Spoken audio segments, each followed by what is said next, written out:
Well, to talk about Terry is special. When I was growing up, he was always kind of like my hero. And I was the youngest, and he was my older brother by 12 years. I would describe Terry as thoughtful.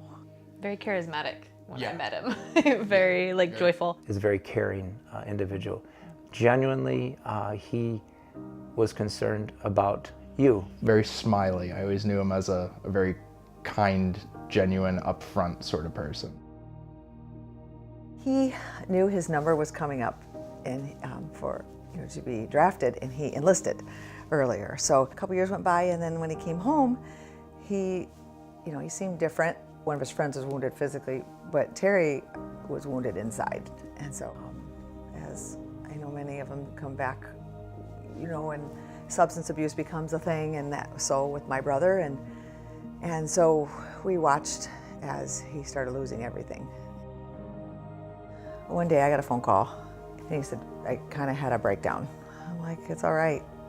Tell me what happened. And he said, I went to the VA hospital, and I melted down. Like I collapsed physically, but emotionally. And I said, are they going to help you? And he said, yes.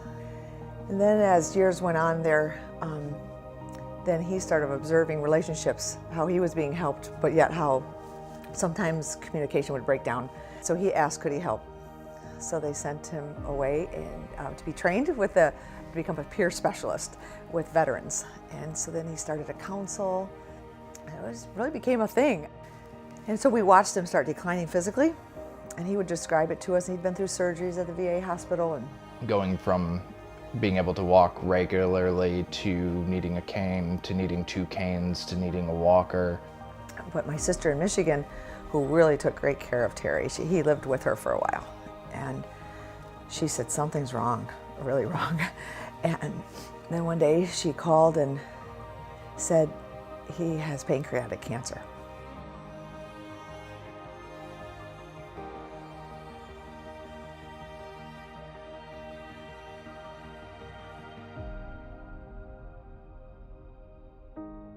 That's where it became very visible, I think, that his health was declining in a way that he wasn't going to recover from. His cancer progressed so fast that it went from my original trip out there was, oh, he has 6 months. And then when I got there, all of a sudden they started doing more tests, and then they said he may only have 2 weeks. And then went from that, we went through the 2 weeks, and they said days. And when it was to the point of hospice, it was like, oh dear goodness, I want to make sure to see him again before he passes, if at all possible. That was when someone had told me on the phone, this other organization said, you should call Luke's Wings. And they just tell me, do you want to go in the morning or in the afternoon or evening? I said, well, I want to get there as early as I can. So, everything was smooth. I said, how do they do this? How do they all of a sudden come into a family's life and make something that, is really materially impossible or not as easy. And then I'm there. We knew what's happening, but we didn't know the time frame and what could we do to help. And so when the family was brought in through Luke's Wings, it was a blessing to be able to go and be with Karen. It was just so refreshing to help me, and Terry was happy to see them.